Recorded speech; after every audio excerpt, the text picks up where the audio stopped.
Bom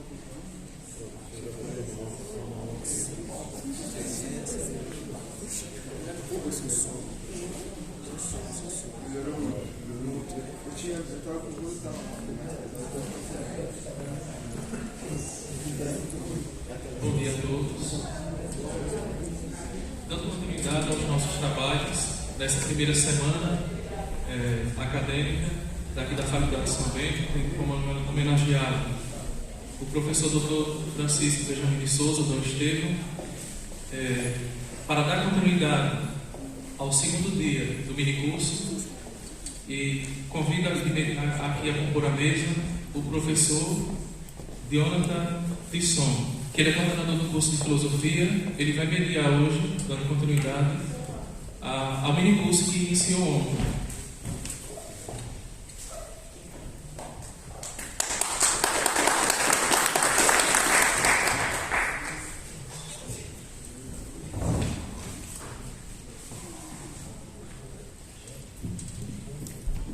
Bom dia a todos novamente. Antes de chamar o professor Eduardo Wolff para o seu segundo dia do curso, eu gostaria de falar brevemente a vocês sobre o curso de filosofia da Faculdade de São Bento.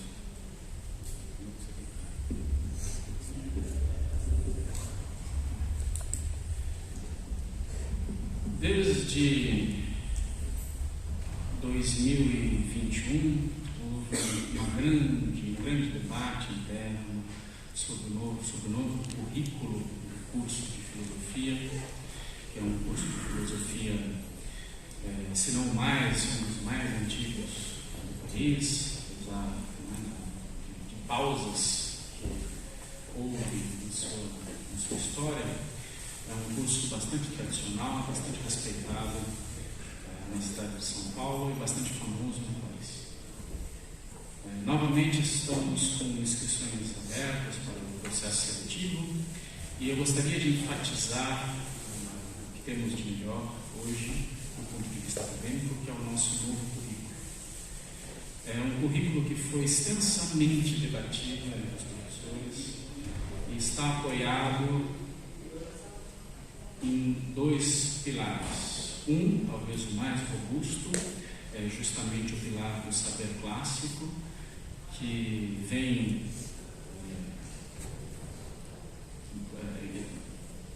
que muito combina com o que o professor Zamanha estava falando antes do intervalo, e o diálogo com o contemporâneo.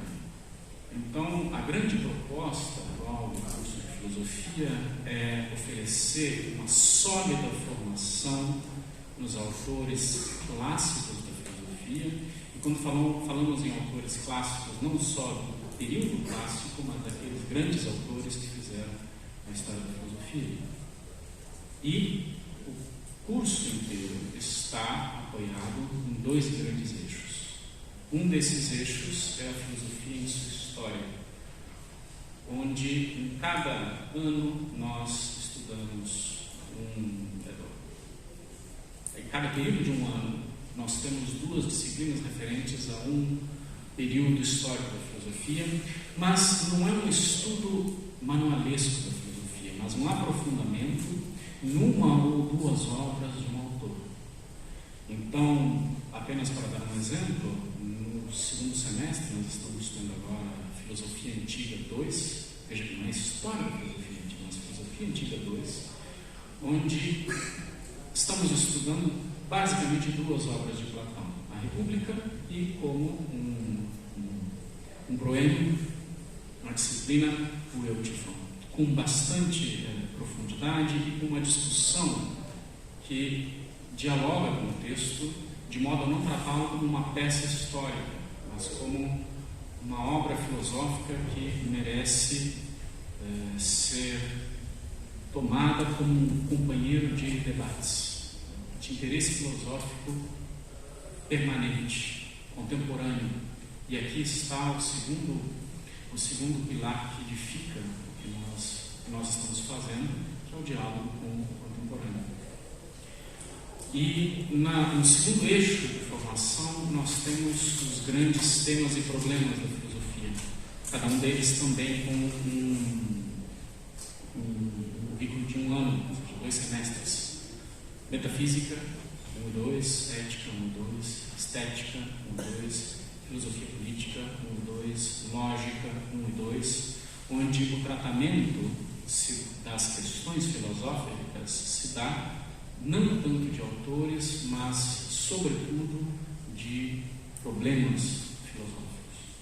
Então, com esse espírito de fornecer uma formação clássica de filosofia, ao mesmo tempo que uma reflexão calcada em um diálogo do antigo com o contemporâneo, sempre tomando os grandes autores como companheiros de debate, mais do que como simples figuras históricas, que convido a todos aqueles interessados em filosofia a fazer o nosso processo seletivo e vir estudar conosco. Nós temos um corpo docente de grande competência, de grande formação e um currículo extraordinário, com uma série de atividades, tanto interna como externa, como essa que vocês estão vendo aqui, que ajuda a consolidar a formação. Dito isso, eu gostaria de convidar o professor Eduardo Wolff para compor a mesa.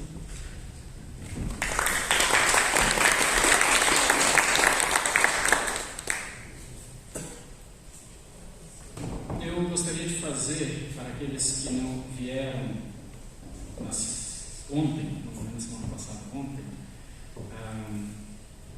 um pequeno resumo do currículo do professor Eduardo Wolff. Assim que eu achar a professora Lúcia no WhatsApp aqui. Bom, o professor Eduardo Wolff é professor de filosofia antiga na Universidade de Brasília, a UNB, professor orientador de mestrado do programa de pós-graduação em metafísica da Universidade de Brasília, da PPG Metafísica da UNB, pesquisador da cátedra Unesco Arcai sobre as origens do pensamento ocidental, além de membro do grupo de pesquisa em filosofia antiga da Universidade de São Paulo, USP.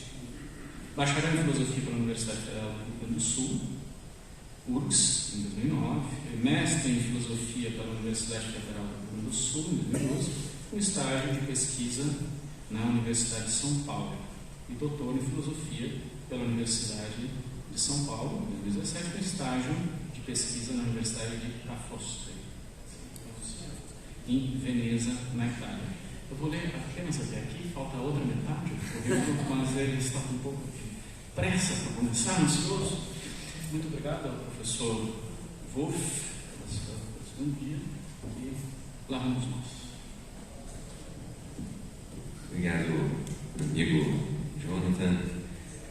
Obrigado a todos pela presença, obrigado pela apresentação aqui da mesa. Concordo mesmo com vocês, mas talvez essa seja uma virtude ainda sem nome, ou simplesmente um vício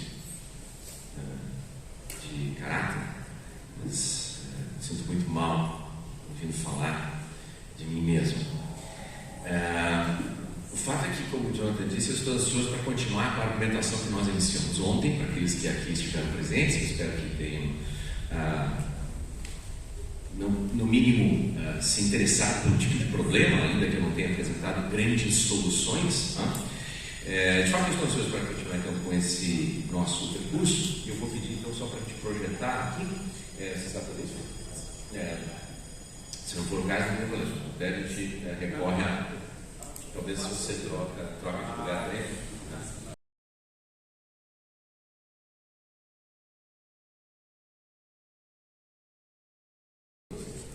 Muito obrigado. Bom, então, eu vou, em pouquíssimas palavras, recapitular com vocês aqui qual foi o argumento, até geral da aula, a tese geral da aula de ontem, e tentar chegar com vocês até o ponto em que nós paramos, em que eu comentei, por fim, uma última consideração, fiz consideração sobre os tópicos, uma passagem dos tópicos e sobre a natureza da dialética em Aristóteles. Tá? E a partir disso nós vamos seguir ainda com uma pequeníssima incursão por um texto não propriamente da ética, um texto da metafísica bastante importante para nós, e logo depois, aí sim, mergulharemos efetivamente em análise de algumas passagens do livro 1 da ética e uma passagem muito importante do livro 7 da ética Nicomaquia. Tá?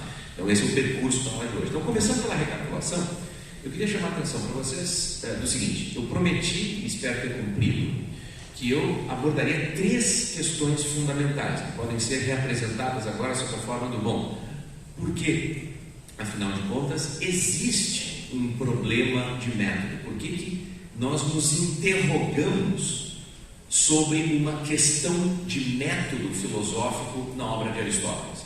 Isso não é uma questão trivial, isso não é uma pergunta descabida, precisamente porque, como eu tentei mostrar ontem, não havia esse tipo de preocupação, ela simplesmente não se dava nem nos comentadores antigos, comentadores do período grego e da helenística tardia, da antiguidade, nem mesmo com um pensador do porte de Tomás de Aquino, que comentou extensamente a obra de Aristóteles.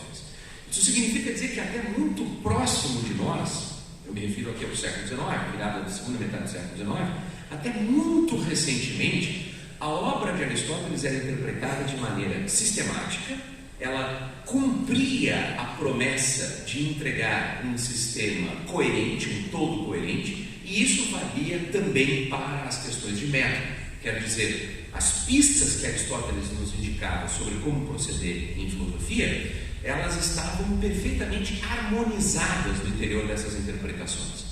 Então, todas as adaptações de método, quando você via Aristóteles procedendo de modo diferente, eram pequenas adaptações devidas à matéria, ao assunto daquela disciplina, e, portanto, fechavam, faziam parte de uma interpretação perfeitamente homogênea. Tá?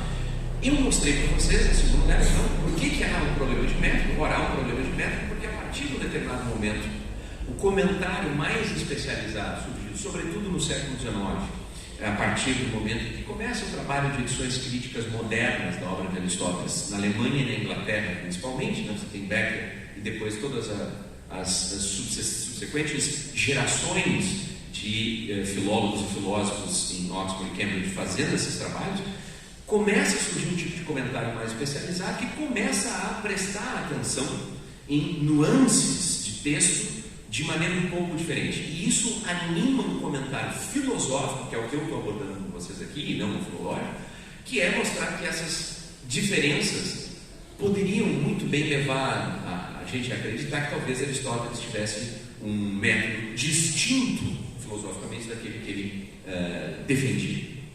Em segundo lugar, a segunda questão que eu propus apresentar para vocês era dizer, bom, qual é o problema de método?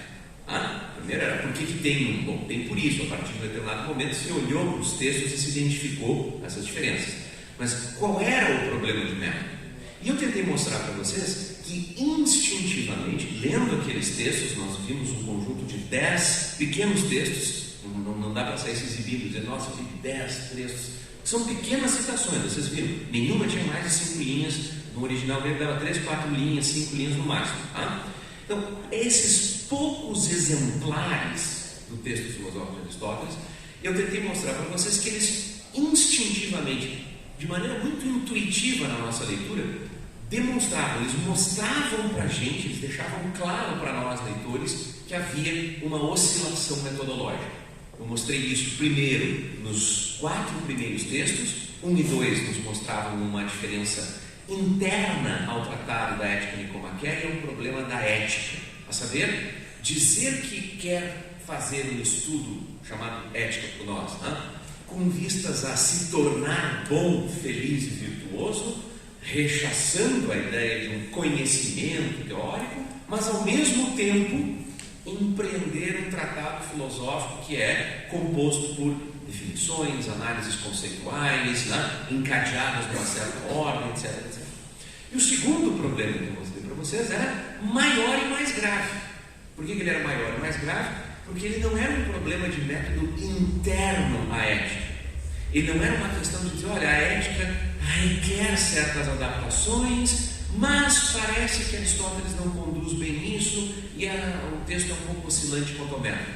Eu mostrei para vocês que quando você olha quais são as prescrições de Aristóteles para o que é uma ciência, o que é um conhecimento propriamente científico, que está lá nos Segundos Analíticos, nosso texto 5, e depois você vai ver como Aristóteles efetivamente escreveu e conduziu as suas análises filosóficas nos tratados dele, na física, mas também poderia ter me valido aqui de exemplos dos tratados teológicos ou de outros textos de Aristóteles.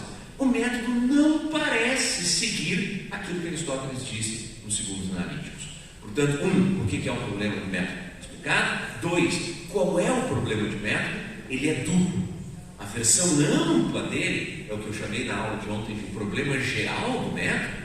É o fato de que há um abismo, um fosso entre, de um lado, as prescrições metodológicas de Aristóteles para fazer ciência, para ter conhecimento, e era isso que ele achava que a filosofia estava fazendo, vamos deixar isso bem claro. Ele não tem uma visão da filosofia nem como terapêutica, nem como literatura, né? Existem contemporaneamente, nos últimos 2 séculos, muitas outras visões da literatura. A dele não. A filosofia é o empreendimento humano de conhecer, e de conhecer adequadamente os objetos de acordo com como eles requerem ser conhecidos. Tá? E agora nós temos, para além do problema geral do método, que eu disse para vocês, é duplo, né? O problema do método, o problema interno da ética. O problema interno da ética é, afinal de contas, dadas as especificidades da ética, qual é o seu método? E eu disse para vocês que a terceira questão da aula de ontem a ser respondida era qual era a resposta geral, a resposta mais comum dada por todo mundo a respeito disso, e eu disse para vocês que essa resposta era a dialética.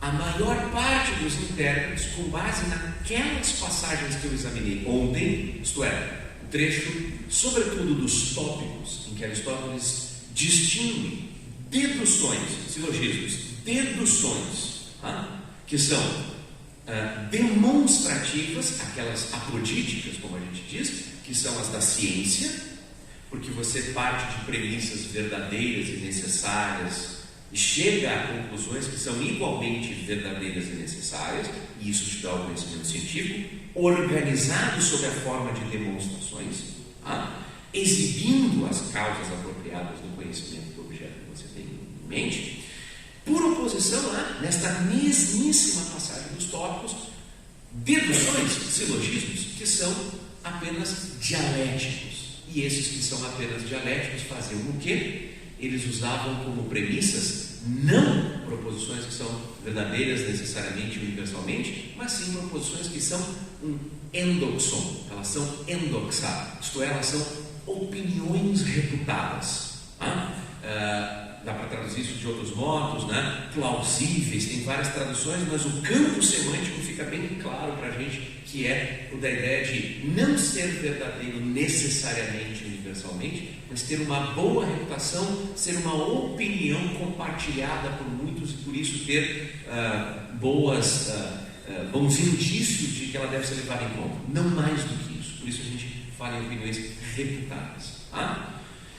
Ora, analisando os textos de ontem, nós vimos que Aristóteles de fato se vale de opiniões de terceiros, de opiniões de outros filósofos, mas o que exatamente conta como endoxon foi o que eu busquei mostrar para vocês que não estava claro. E no final da aula, justamente, o ponto era mostrar que, para que você dissesse então que o método era da dialética era aquele, você teria que compreender um último elemento.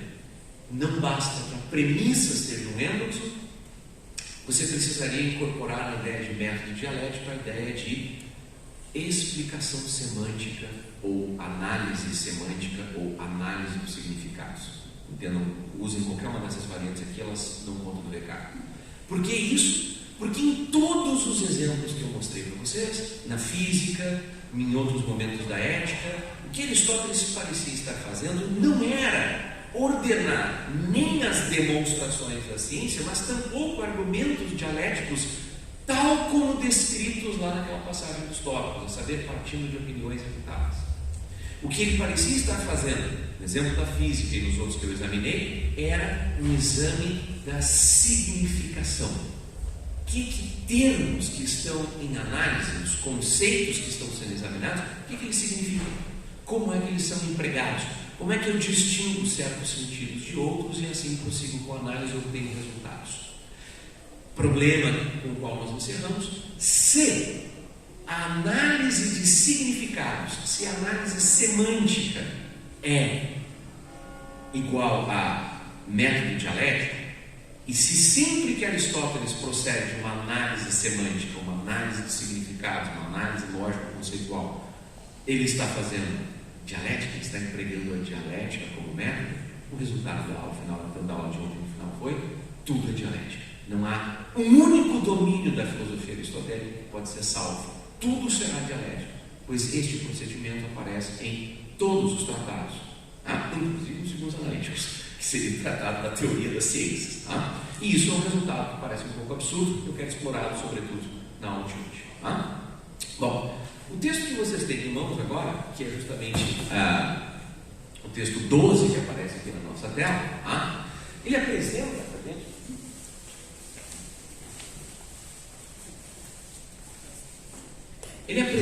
para gente justamente uma das passagens mais famosas, mais célebres da filosofia de Aristóteles, que é justamente uma passagem da metafísica. Nessa passagem da metafísica,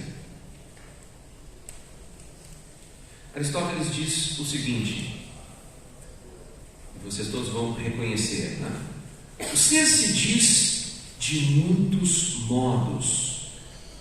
Toreon legetai men polachos, o polachos legomena, que é a famosa expressão aristotélica do dizer-se de muitos modos, é dito de muitos modos. O ser se diz de muitos modos, mas sempre por relação a uma unidade e a uma realidade. Alapros ren kaimian sinafisen kai homoenos a roster kaito hygienon. Reparem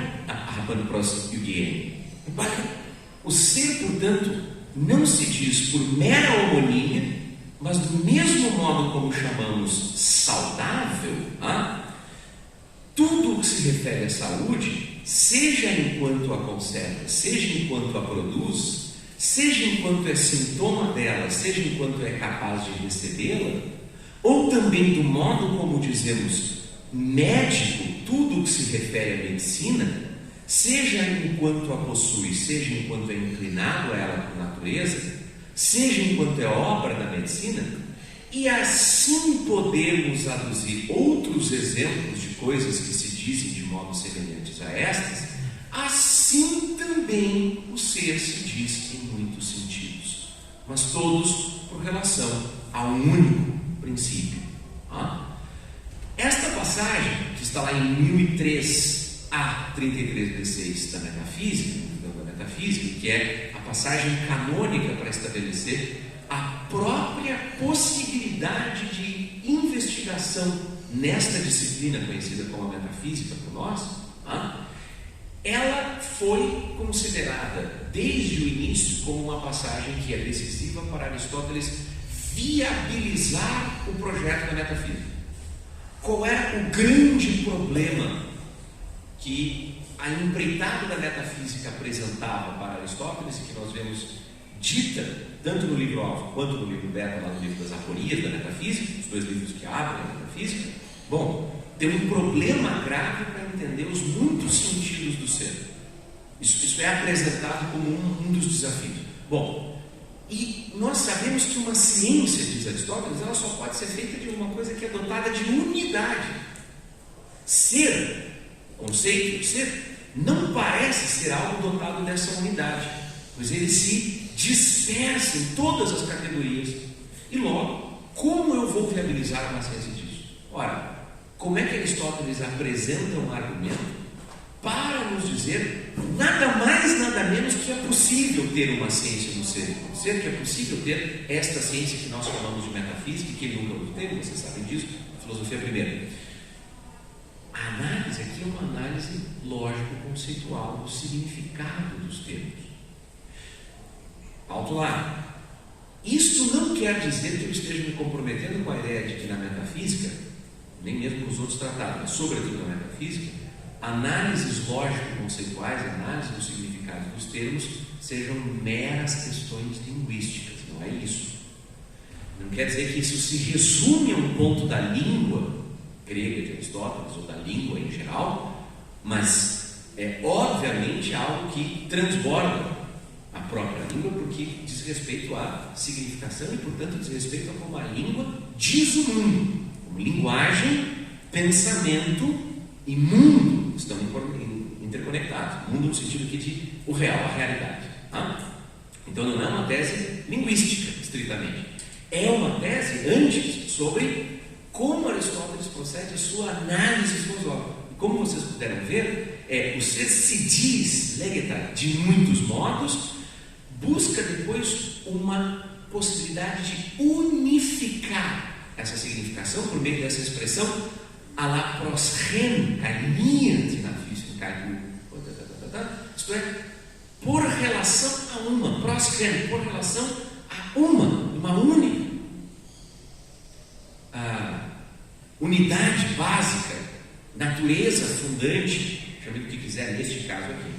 E isto teria inaugurado, fundamentalmente, segundo muitos intérpretes recentes seguem, a partir do ensaio seminal do Owen, ainda lá na década de 50, a noção de unidade focal, ou seja, um conceito comum de ser que tem uma dispersão categorial como essa. Nós vimos o ser se diz em todas as categorias da filosofia de Aristóteles.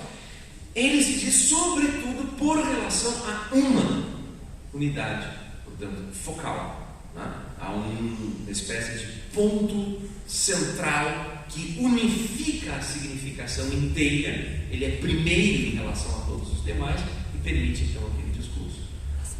O ponto não é sobre a metafísica, o ponto é que o procedimento filosófico é de análise dos significados, dos empregos lógico-conceituais dos termos num tratado filosófico. Ora, o bem, você pode baixar para mim no 22 agora para o 13, muito obrigado. O bem também recebe este mesmo tipo de problema. Voltamos lá para a ética agora, e daqui para frente vou falar quase que só da ética. Voltamos lá para a ética e o que nós vemos é que o bem também é um tipo de conceito que é, em certo sentido, homônimo como o ser. Não sei e não vou me comprometer aqui com a tese de que o bem se diz em todas as categorias ou qualquer coisa, não é esse o ponto. Mas ele também é humano. Ele se diz de muitos modos, como praticamente todos os termos filosoficamente relevantes. A tese, como vocês podem ver, ela é pesada para o lado da análise da significação. Como é que Aristóteles nos mostra isso no interior do livro 1 da Ética Nicomaquéia, quando começa o tratado que nós vamos comentar agora com um pouco mais de detalhe? Aristóteles vai nos dizer desde o início da ética que o objeto de investigação, o objeto de busca, aquilo que está sendo perseguido, buscado na investigação, é o que é o bem, Fogaton, o bem humano. Tá? O que é o bem dos homens, dos seres humanos, o gênero humano? Tá? Isso é o que está sendo investigado. E após uma série de considerações que a gente já vai comentar agora, uma das passagens mais importantes, sobre as quais eu vou retornar várias vezes hoje e amanhã, aparece lá, novamente em numeração maior, né, em 1.4, Ética Nicomaquéia 1.4, quando Aristóteles diz: ora, em relação ao nome, o nome do bem humano, do sumo bem humano que nós estamos procurando definir e compreender qual é, em relação ao nome, há acordo quase completo da maioria. Praticamente todos, né, a multidão, praticamente todo mundo está em acordo quanto ao nome desse bem que nós estamos investigando. Tá? Pois, tanto o vulgo traduz hypoloi, a massa, né, tem uma conotação relativamente negativa. Né? Hypoloi não é simplesmente assim, a maioria, como nós dizemos numa eleição democrática, a maioria votou X. Hoi polloi normalmente tem a ideia de plebe, de massa, os menos refinados, os não bem educados. Né? Tanto a maioria quanto os mais refinados, quanto os mais bem educados, né? Eles dizem ser a eudaimonia, que é a palavra que nós traduzimos genericamente por felicidade. Não precisa se comprometer com nenhuma teoria sobre o que isso quer dizer. Felicidade. Todos eles, tanto o populacho, a ralé, o baixo clero, a quantidade de expressões que nós já ouvimos pela tradução de a high miúdo, tanto esses quanto os refinados, claro, entendem que o sumo bem humano, o bem supremo, é a felicidade.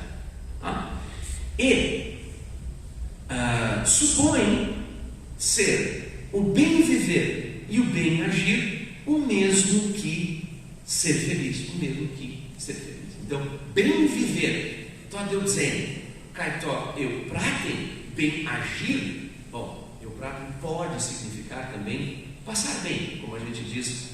Como é que você está? Eu passo bem, tudo bem. Farewell, como dizem os ingleses.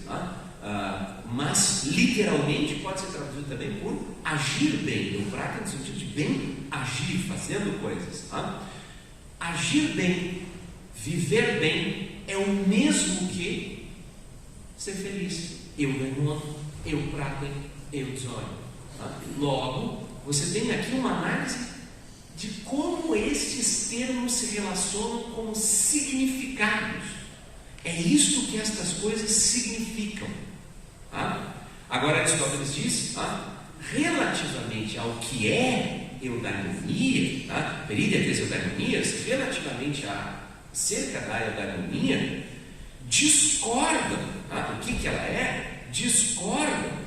E o vulgo e os sábios não respondem do mesmo modo. Ou seja, mesmo que eu seja capaz, Aristóteles, de apresentar para vocês aqui que, obviamente, eles têm a mesma concepção de que bem supremo, o maior bem humano, é o mesmo que ser feliz, a harmonia, e que ser feliz é viver bem e agir bem. Quanto ao que é exatamente isso, o que isso significa, o conteúdo disso ainda não está determinado. Bom, nós voltaremos a esta passagem ao longo da aula de hoje, sobretudo na de amanhã. Mas por enquanto, eu preciso de um resultado parcial. O resultado parcial que eu quero trazer para vocês, nessa comparação aparentemente esdrúxula, pegar um trecho da metafísica, em que está se estabelecendo a noção de sentido focal. E agora voltar aqui para a ética de como é que é, em um momento em que Aristóteles fala de um acordo nominal, o meu único resultado aqui não é nada encorpado, ele é bem simplório, vai dizer: o procedimento filosófico de análise da significação dos termos, não meramente linguísticos, não é uma questão de dicionário, não é uma mera questão de dicionário de gramática, como as pessoas empregam, etc. O uso filosófico dos conceitos, da compreensão da significação dos conceitos, parece ser um método empreendido aqui. Agora, acompanhem comigo, justamente no trechinho que está abaixo aí, em azul, aparece exatamente como eu fiz ontem, alguns resultados, algumas teses que a gente precisa extrair para conseguir seguir adiante. Quais seriam, então, se nós chegamos até aqui, as funções ou as características, as marcas da dialética por estas passagens todas que eu analisei com vocês e que, como eu estou dizendo, vocês vão ter que me tomar aqui pela palavra, são reconhecidas quase que universalmente pelos intérpretes como caracterizando o método dialético e sendo o que Aristóteles emprega nos seus textos.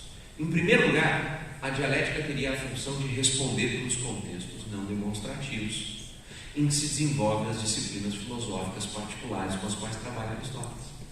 Sempre que não há demonstração, sempre que você não tem um sistema demonstrativo bem montado, uma estrutura de demonstrações bem montada lá, como você pode na geometria, vai lá e olha Euclides, por exemplo.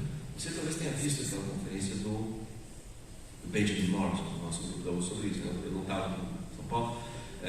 Benjamin Morrison, professor de Princeton, tem recentemente trabalhado também com esse tema do Euclides, dos elementos de Euclides, comparando com os segundos analíticos. aquilo que a gente viu sobre ciência e demonstração, aquilo vale perfeitamente para a matemática, para uma estrutura demonstrativa, como é a estrutura dos elementos euclides. Quando não tem isso, e o detalhe que eu estou chamando a atenção de vocês é, não tem isso em lugar nenhum no corpus aristotélico. Quando não tem isso, qual é o método? É a dialética. A dialética responderia por salvar todos esses outros contextos. Número 2 dessas características que vocês estão vendo ali, a dialética teria o papel de explicar os processos de aquisição ou ao menos de apresentação dos primeiros princípios das disciplinas. Vocês lembram que ontem nós comentamos isso? Uma passagem dos tópicos 1-2, que Aristóteles diz que uma das tarefas da dialética, do método dialético, ele não usa a expressão método dialético, somos nós usando, mas é a dialética que ele está se referindo ali, seria ter um caminho e, portanto, ser capaz de nos levar aos primeiros princípios, porque ela é capaz de examinar teses contrárias e é capaz de examinar em alto nível abstrato quaisquer teses que se lhes apresentem. E como não é possível dar demonstrações dos primeiros princípios, então só restaria a dialética ser o caminho que nos vai fazer chegar lá. Você vai para a dialética. Terceira característica, acomodar uma marca procedimental, um traço, uma característica do procedimento do aristotelismo, ou seja, a revisão das posições filosóficas de seus predecessores, quanto ao ponto a ser examinado. E, portanto, uma quarta característica, esclarecer a natureza das premissas de que se vale o filósofo nos contextos que não são stricto sensu científicos. Ou seja, o que faz a dialética de tudo o que nós vimos aqui até agora? Ela faz aparentemente todo o trabalho filosófico. E é uma tese que eu quero recusar, já disse isso para vocês. Se você se compromete que a dialética faz tudo isso, então a dialética é a inteira filosofia, por enquanto, é o que a gente está vendo. Se você diz que aquela passagem de metafísica gama que eu li para vocês, bom, qual é o método que sobra para Aristóteles provar os primeiros princípios lá em metafísica gama? É claro que é a dialética. Aí você vai para a ética. Bom, como é que Aristóteles procede no interior da ética? Bom, é claro que é a dialética. Mas você viu comigo a física na aula de ontem. Como é que Aristóteles prova o conceito da definição de natureza? Como é que ele chega à definição de natureza? Não é prova, tá? Como é que ele chega à definição de natureza? Bom, é um procedimento dialético, por meio da simplificação, das opiniões de predecessores e tudo mais. Então, tudo é dialética. E eu quero mostrar agora para vocês, a partir do texto 14, justamente que é esse tipo de problema que se apresenta para a gente aqui, que vai aparecer também no caso da ética, quando nós consideramos o que Aristóteles está fazendo. Aquele trecho que nós lemos, o texto imediatamente anterior, que é o texto 13, esse que nós vamos ler agora, o texto 14, na verdade ele seria a parte imediatamente anterior daqui. Aristóteles diz o seguinte: digamos, retomando o que vai acima, que uma vez que todo saber e toda escolha visam a algo bem, o que é o bem que afirmamos ser buscado pela política, ou seja, o que é o maior de todos os bens praticados. Esse é o ponto que ele quer continuar investigando. Por que eu quero parar aqui com vocês? Porque se vocês pegarem os comentários analíticos que vão se deter nessas passagens, praticamente todos, não importa se um italiano como Carlo Natali, uma americana como a Sarah Brody, ou um americano como Terence Early, não importa quem, contemporaneamente ou mais para o início do século, invariavelmente vão mapear para vocês aqui referências a quê? Já que o Jonathan mencionou Euthyphron, vamos mencionar aqui o Filebo, vamos mencionar Platão. Bom, claro, a tese de que toda ação, toda escolha, tudo visa um bem, que o bem é o fim, essa é uma tese que vocês vão encontrar no Filebo, na verdade vão encontrar em mais lugares. A tese de que a política é arquitetônica, é a disciplina arquitetônica, ela é a que ordena todo o resto dos saberes e desses bens e dessas hierarquias de ações e tudo mais. Ela está no político, como está no crático, inclusive ela aparece em outros momentos, vocês vão encontrar essa expressão arquitetônica. Bom, assim você teria uma solução simples para o problema. A solução simples seria dizer: é claro que Aristóteles está sendo dialético. Por quê? Porque ele está partindo de um contexto platônico. E eu quero mostrar para vocês um típico exemplo de como sair dessa dificuldade, justamente a partir agora do exemplo que nós temos no texto 15, que é o texto de abertura da ética. Vocês vão dizer, pô, mas por que só agora você vai ler as linhas iniciais da ética, né? Claro, porque justamente é só agora que entra o problema de saber se essa ideia de repassar opiniões anteriores, ou de se valer de teses de predecessores, ou de partir de um certo ponto de investigação anterior, se isso equivale, diretamente, completamente, a fazer dialética. Tá? Esse é um problema que a gente tem que responder. Por isso que só agora, depois de ter planteado todo o problema, eu vou ler a passagem inicial para vocês. Tá? A passagem inicial diz o seguinte: toda arte e toda investigação, e do mesmo modo toda ação e toda escolha, parecem visar algum bem, e por isso o bem foi descrito apropriadamente como aquilo a que tudo tende. Parece, contudo, haver certa diferença entre os fins. Os fins diferem entre si. Tá? Uns são atividades, ao passo que outros são produtos de algum tipo. Tá? Reparem, essa é a frase inicial, como eu disse para vocês, da Ética Nicomaquéia. Sendo, como eu disse, a frase inicial da Ética Nicomaquéia, como vocês podem imaginar, ela obviamente foi objeto de muito comentário erudito, de todo mundo que parou para comentar a ética, começa por ali e vai dizendo algumas coisas. Eu quero chamar a atenção para vocês o seguinte: prima facie, o filósofo aqui parece apresentar ao leitor uma tese geral, fornece alguns exemplos e, a seguir, estabelece certas distinções semânticas entre os termos mobilizados na análise. Ok?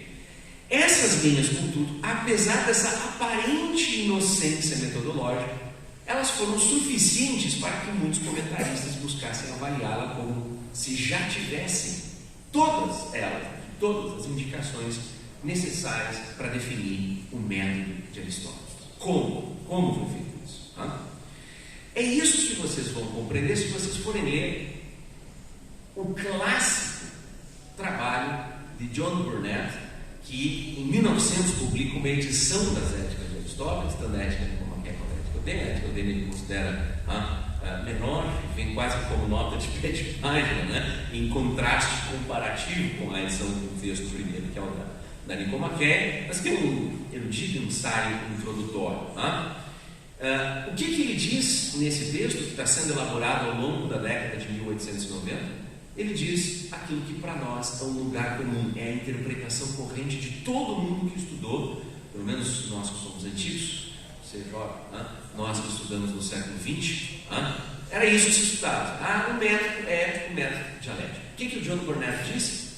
O inteiro contexto em que Aristóteles procede esta argumentação, do início da ética, toda ação visa a um bem. Isso é muito bem dito, dizer que toda ação tende a um bem.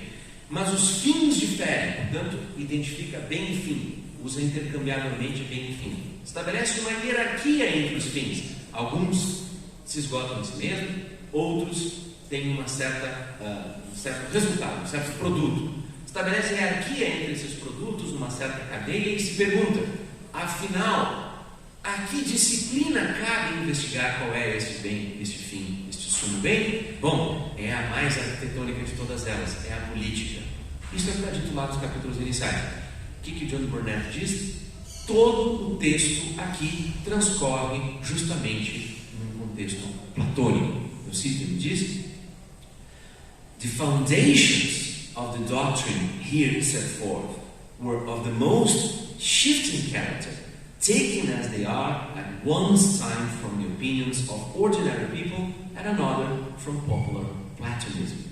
As fundações, os fundamentos da doutrina que aqui se estabelece, se apresenta, são da maior parte, de caráter relativamente alternado. Por quê? Porque elas são tomadas simultaneamente, ao mesmo tempo, da opinião popular, significação comum, como as pessoas querem dizer as coisas, e do platonismo já divulgado. Ou seja, o público era o público da academia, um público instruído nas lições de platonismo. Ele não está lendo Platão com vocês antes de passar, no Etífano antes de passar a República, ou se lê Platão antes de passar Aristóteles por acaso. Nós sabemos razoavelmente bem como eram os estudos na academia. Razoavelmente bem, não era muito bem, nós sabemos razoavelmente bem os estudos. E o que o John Burnet, em 1900, está dizendo?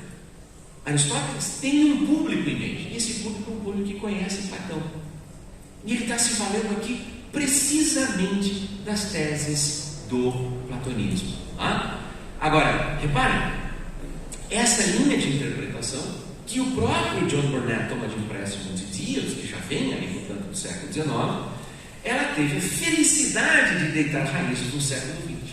Ela criou sólidas raízes no século XX. E assim eu estou respondendo para vocês, afinal de contas, como a dialética se tornou o padrão de resposta para problemas de método em Aristóteles.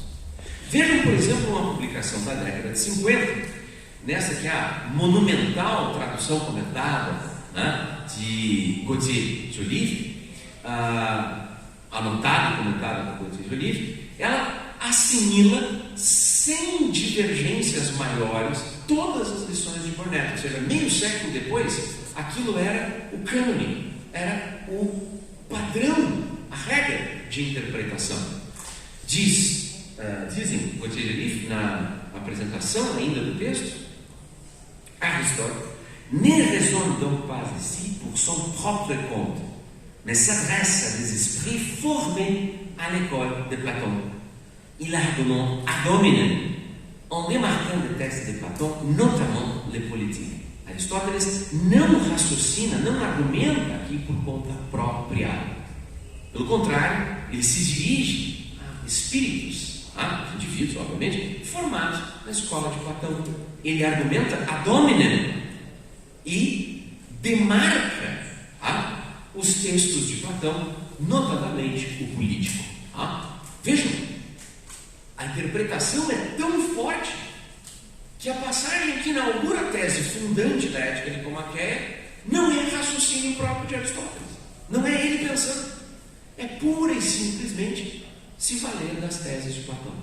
Vejam quão forte é. E é óbvio que você pode acusá-lo, Gauthier de Olive, você poderia acusá-lo efetivamente de platonizarem muitas interpretações de Aristóteles, como de fato também fazem muito em espírito com o tomismo. Isso pode ser uma crítica, mas você não deve ter em mente isso quando pensa em John Burnet, que é quem iniciou essa moda lá em 1900. Portanto, o problema aqui não é simplesmente eles estão numa escola mais pró-Platão. Não é isso. A interpretação inteira foi direcionada por esse ponto. Então, nesse sentido, não será raro agora encontrar nas análises dos comentadores o mesmo padrão de remissão do vocabulário a conceitos e procedimentos empregados por Aristóteles. O que eu quero dizer com isso? Não é apenas neste momento inicial. Você pode olhar para passagens como a noção de o bem, a noção de upatefita, aquilo que tudo tende, todas essas noções, todos esses conceitos, no comentário de Gauthier de Olive, eles remetem sempre a alguma ocorrência no corpus platônico ou a alguma tese filosoficamente relevante já apresentada lá em Platão. Isto é o que significa compreender o resultado filosófico que fez com que John Burnet, lá em 1900, na sua apresentação da edição das Éticas, dissesse: Ethics is, and from the nature of the case, must be a dialectical, not a demonstrative work. And it is as well, as we shall see, entirely in accordance with Aristotle's own view of the method which is appropriate in such case. A ética é, e da sua natureza, pela sua natureza, deve ser um trabalho, uma obra dialética e não demonstrativa. E isso está em acordo pleno, em pleno acordo com a visão de Aristóteles acerca do método que é apropriado para um tal caso. Ou seja, ali é que surge por primeira vez, e por primeira vez aqui é relativamente importante, porque nós estamos falando de um texto que tem 2.300 anos, 2.400 anos, 2.250 anos. Então, quando não é falar no texto, bom, é a primeira vez que alguém está interpretando, sei lá, Foucault, assim, Hannah Arendt, assim. Não, são autores que estavam vivos ontem. Não, nós estamos falando de tudo. Né? E é a primeira vez que alguém diz esta tese aqui, deste modo aqui. Ora, isso é interessante, vocês verem que teve esse efeito. Eu volto lá para a metade do século, 1950, comentário do Gautier e Joliffe, onde eles dizem o seguinte: Burnett a fait à l'interprétation de cette session un progrès décisif en montrant qu'elle ne constitue pas, contrairement à ce qu'il croyait à l'exégèse traditionnelle, une argumentation scientifique, mais bien une argumentation dialétique. Burnett a, de fato, feito justiça à interpretação desta sessão e assim trouxe a ela um progresso decisivo, demonstrando que ela não é, ao contrário do que diziam aqueles que praticavam a exegese, a interpretação tradicional, ela não é uma argumentação científica, mas sim uma argumentação dialética. Óbvio, para quem quer que tenha estudado Aristóteles ao longo do século XX, ou XXI, me recuso ainda, espiritualmente, dizer que já estamos no século XXI, mas vamos lá, já estamos na terceira década do século XXI. Para quem quer que tenha estudado Aristóteles nos últimos 100 anos, esta explicação que o Gautier está fazendo não faz sentido. A gente nem cogitaria a possibilidade que houve quem tentasse interpretar a ética sob os moldes da ciência aristotélica. Sequer faria sentido. E é só por isso que eu estou trazendo o exemplo. Precisamente por isso o trabalho do John Burnett é moderno, ele é uma novidade no contexto que ele surge. Ele está respondendo exatamente a que tipo de interpretação? Ele está respondendo a interpretações como, por exemplo, a interpretação de um crítico chamado Stewart, e que fez um comentário rigoroso também da ética nicomaqueia, anterior ao John Burnett, muito importante, e que quando está comentando exatamente essas mesmas passagens, diz o seguinte: Eustrácio and other commentators after him have noted that many of Aristotle's great philosophical treatises begin with a universal proposition. Eustrácio, então nós estamos um comentarista tardio de Aristóteles, mas não contemporâneo dele, e outros comentadores após ele notaram, observaram que muitos dos tratados filosóficos de Aristóteles começam com uma proposição universal. Toda ação, toda investigação, toda arte, visam bem, visam fim. Todos os tratados de Aristóteles praticamente abrem assim, tem uma proposição universal. Agora vejam o que diz Stewart: in the universal, the cause is contained. No universal está contida a causa. E aí ele coloca entre parênteses, vejam isso em analíticos posteriores, segundo os analíticos, 1.24, 85b26. Ponto e vírgula, ele continua: Science explains things by their causes. A ciência explica as suas coisas por meio das causas. Isso está em analíticos, segundo os analíticos 1.2. Hence, the propriety of beginning a scientific treatise with a universal proposition rather than a particular statement.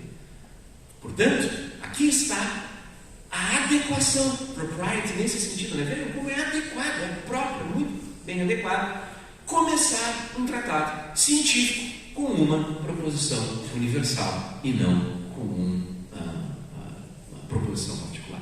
Ou seja, um contemporâneo de John Burnett no final do século XIX, movido por outras razões na história da interpretação de Aristóteles, isto é, a ideia do que era a ciência em voga, e o método científico de Aristóteles era algo muito discutido, sobretudo pelos ingleses, ele olhava para a mesma passagem que nós vimos, que evidentemente, esta que nós temos aqui, só podia ser Aristóteles, ou bem, partindo de uma significação comum, compartilhada dos termos da língua, ou bem, se valendo das teses platônicas, e o Stewart olhava e dizia: típico procedimento científico, uma proposição universal que vai nos permitir depois encontrar as causas das coisas. E isso é o que Aristóteles diz dos segundos analíticos.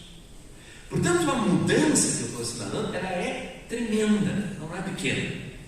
Subitamente, no final do século XIX e início do século XX, a interpretação vira para favorecer a dialética, e até a metade do século XX ela já é absoluta e inteiramente dominante. O método em ética é inteiramente dialético, e mais do que isso, como eu busquei mostrar para vocês, se tornará mais do que, digamos assim, dominante em ética, ele se tornará dominante em tudo.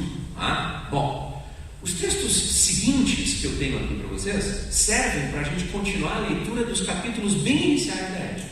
Então nós estamos agora no texto 16 ali. Vimos a abertura, Ética Nicomaqueia 1.1. Toda ação visa a um bem, mas há divergências entre os fins. Portanto, bem e fim são intercambiáveis aqui, são conceitos correferenciais.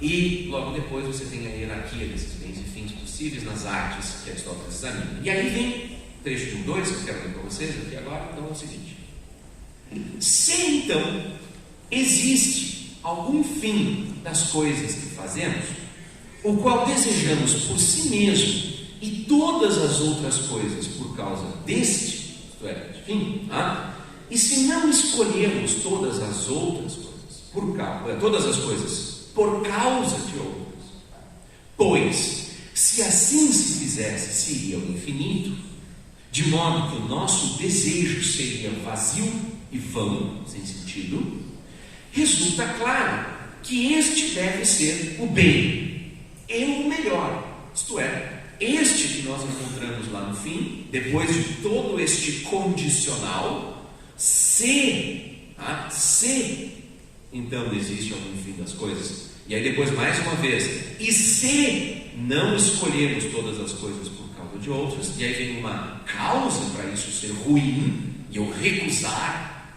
esta hipótese, então este deve ser o bem e o melhor. O melhor, Aristóteles, aqui significa o bem supremo. Este não é simplesmente um bem, ele é o sumo bem, é o bem supremo. Ora, o que nós podemos agora considerar aqui com relação a essa passagem que me interessa aqui para vocês? O que Aristóteles efetivamente está fazendo aqui? Baixa para mim ali, por favor, ali no item azulzinho, que está logo na próxima página. O azulzinho, esse aí. Vejam, uma maneira de você dizer é que Aristóteles está ali reproduzindo um argumento em chão tipicamente dialético, dizendo que tem que haver um bem final, um termo último na série das nossas ações, e isso era compartilhado com o platonismo, isso era compartilhado com Deus e o mundo. Ok, beleza. Outra maneira de você analisar o que está dito ali é ver que Aristóteles parece estar se falando precisamente desse número 1 aqui, valer-se de conceitos, de exemplos ou de teses filosóficas já antes mobilizados por outros filósofos, esse item 1 aqui que está aparecendo aqui para vocês, mas eles receberam impresso. Impresso? Eu não sabia, desculpa, por isso que eu disse que eu tinha feito uma anotação, eu tinha colocado nas coisas. Perdão. Mil perdões, mas ainda bem que vocês estão lendo aqui na tela comigo, a tecnologia sempre pronta essas coisas para a gente. Aqui onde a gente usou só a tela, eu achei que era só fazer aqui. Então, reparem, nós temos ali o item 1, valer-se de conceitos, de exemplos ou de teses filosóficas já antes mobilizados por outros filósofos. Suponham agora que o Jonathan precisa fazer uma prova e ele começa usando como uma premissa o seguinte: todo A é B, e ele coloca entre colchetes assim, de onde ele tirou isso. Você já viu isso em provas, quando você vai formalizar uma provinha lógica, um argumento, alguma coisa, eventualmente você faz isso.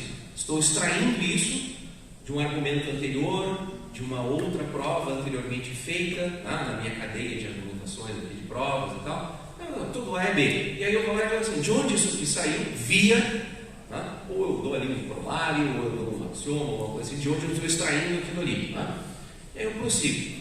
Se Aristóteles estivesse fazendo algo mais ou menos assim, por exemplo, bom, tomemos como dado que Platão já nos deixou demonstrado que toda ação fez um bem e não discute mais nada. Com base nisso, eu, Aristóteles, agora concluo, junto com essa outra premissa aqui, tal coisa. Isso seria um ótimo exemplo do que é um argumento dialético. A premissa é um endoxon, e é porque ela é um endoxon que o argumento concluirá apenas dialeticamente e não cientificamente. E são estas premissas que são necessárias para eu poder chegar à conclusão. Se vocês olharem diálogos platônicos, frequentemente operam com base neste procedimento. Sócrates pede ao interlocutor que aceite uma premissa, ou porque ela é reputada na comunidade, entre aqueles que estão discutindo, ou porque ela já foi assentada no meio da discussão, e diz: aceita isso? Sim. Dizemos isso? Sim. Sim. Premissa 1. Mas também tem essa outra premissa 2 aqui, que vem lá de não sei onde. Bom, premissa 2. Então, conclusão. Estas premissas, elas não são objetos de prova, e elas nem são analisadas para que Platão, no caso Sócrates nos diálogos, diga: vejam, aqui nós temos uma proposição que está sendo aqui apresentada, ela é necessária, universal, anterior a tudo, logo o que se segue dela é uma demonstração. Não é assim que ele está fazendo. Ele está dizendo: aceita A? Sim. Aceita B? Sim. Então C. E você aceita A ou B com base no que? Na sua reputabilidade. E na troca dialética, efetivamente, ali, na discussão. Tá? Se Aristóteles estivesse procedendo assim, você poderia dizer que essas passagens são inteiramente dialéticas. O que eu estou tentando mostrar para vocês é que, na verdade, não é assim que Aristóteles está procedendo. Quando eu digo aqui, valer-se de conceitos, de exemplos, ou de teses filosóficas já desmobilizadas por outros filósofos, isto pode ser feito de diferentes modos. Volta de novo ali para cima, onde nós estávamos no texto 16. Tá? Quando Aristóteles está apresentando este argumento condicional de 2, se então existe algum fim das coisas que fazemos, o qual desejamos por si mesmo, e todas as outras coisas por causa deste, e se não escolhemos todas as coisas por causa de outras, o que ele acabou de nos apresentar aqui? Ele está analisando o que significa para estas coisas aqui. Em primeiro lugar, ser o termo final de uma cadeia de ações, de tal modo que este termo final nunca é desejado por outra coisa que não ele mesmo. Não há recorrência a argumento de autoridade, não há recorrência a argumento reputável ou reputado, não é porque é uma tese de Platão, e principalmente não é simplesmente apresentado como uma conquista filosófica anterior e daí se segue. O argumento é analisado a título próprio por Aristóteles. Ser um fim nunca desejado, senão por ele mesmo, é ter a propriedade de nunca ocupar na cadeia de meios e fins uma cadeia de meio, uma posição de meio. Ser um fim que pode também ser meio, isto é, numa relação de meios e fins, ele pode ser ali apenas fim, mas em outra ele pode vir a ser também meio, significa ter uma outra propriedade conceitual. Você não pega o metrô ou o ônibus, esqueci o nome do Java agora, ou o motorista, apenas porque isso é um fim em si mesmo. Você pega o metrô, o ônibus ou chama de gasolina, porque isto é um fim que serve também para um outro propósito. Portanto, há fins que também podem servir de meios, e há meios que são tipicamente meios, são meramente instrumentos. Só que isso aqui é uma análise conceitual, não é uma premissa reputada, não é porque vem de Platão que ela servirá para provar alguma coisa. Do mesmo modo, a frase parentética, pois, se assim se fizesse, assim quer dizer o quê? Ruto aqui quer dizer o quê? Se assim se fizesse, assim o quê? Se escolhêssemos todas as coisas por causa de outras. Essa é a tese. Se tudo o que nós escolhemos também com vistas a outras coisas, então, diz Aristóteles na frase parentética, se assim se fizesse, seria o infinito. Ou seja, não haveria um termo final da série causal de meios e fins que descrevem a ação. E aí Aristóteles diz, e desse modo, nosso desejo seria vazio e vão. Ou seja, tudo aquilo que nós fazemos porque somos um tipo de ser no mundo, ao contrário, sei lá, de microfones e plantas, capazes de desejos, volições, vontade. Vocabulário, volição, vontade, não é o vocabulário próprio Aristóteles, mas é um vocabulário fácil para a gente entender. Se nós temos esses desejos têm conteúdos. Desejos sem conteúdos, completamente vazios e incompreensíveis. E se eles têm conteúdos, então a satisfação desses desejos é a resolução do estado anímico que eu me encontro, certo? É assim que nós agimos. Aristóteles investiga isso, inclusive investigando os animais, para falar do movimento dos animais. Por que os animais vão em direção à água ou ao seu dono, sei lá o que, claro, são os exemplos dele, mas é isso que eu quero trazer em mente para vocês aqui. Bom, então há até mesmo nos animais sencientes essa capacidade. E ele está dizendo, se esse objeto não é satisfeito nunca, porque sempre tem um outro, e é em vista de um outro, nunca se realiza o desejo humano. E a ação humana, portanto, se torna também vã, porque ela nunca se completa, ela não tem um sentido, ela não aponta para nada. Se isso tudo for verdade, o argumento é condicional, ele não está provado. Bom, tem uma imensa discussão para saber se aqui já está dada a prova, se não está provado, se Aristóteles provou isso adequadamente ou não, enfim, se ele cometeu uma falácia aqui ou não, um monte de questões importantes aqui. Mas o ponto é, o condicional está montado sob a forma de uma análise conceitual. E se isso aqui for dialética, então, toda análise conceitual passa a ser dialética.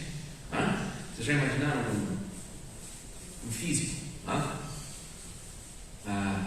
E o físico está lá fazendo uma série de cálculos, um monte de coisas que os físicos fazem, experimentos e tal.